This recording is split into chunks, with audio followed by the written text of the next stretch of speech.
আমরা বর্তমান সরকারি দল থেকে তখন প্রতিশ্রুতিও পেয়েছি যে তারা জুলাই সনদ বাস্তবায়ন করবে, গণভোটের রায় বাস্তবায়ন করবে। কিন্তু এখন আমরা দেখছি যে তারা জাতির সাথে প্রতারণা করেছে এবং সেটা তারা বুক ফুলিয়ে সংসদে দাঁড়িয়ে তারা বলছেও। এটা জাতি হিসেবে আমাদের জন্য অত্যন্ত লজ্জাজনক।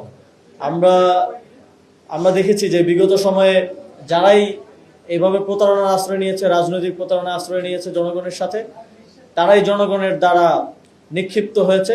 তারা এই দেশে বেশি দিন টিকতে পারেনি। বাংলাদেশের জনগণ সঠিক সিদ্ধান্ত সব সময় নিবে, সামনের দিনেও নিবে।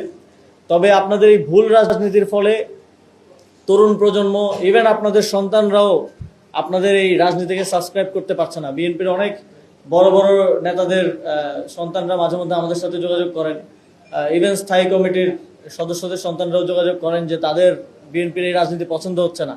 আপনারা হয়তো তাদের কাউকেও এনসিপিতে ভবিষ্যতে দেখতে পারেন।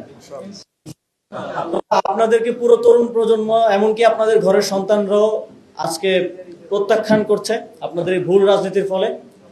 এবং বাংলাদেশে এটাই প্রমাণ করে যে বাংলাদেশে একটা নতুন বাংলাদেশ, যে বাংলাদেশের জন্য এত মানুষ জীবন দিয়েছে, এত আমাদের সহযোদ্ধারা আহত হয়েছে, এটা শুধু সময়ের ব্যাপার মাত্র সেই নতুন বাংলাদেশ বিনির্মাণ। এবং সেই সময়টা খুব বেশি দূরে না, ইনশাল্লাহ সেটা বাস্তবায়ন হবে।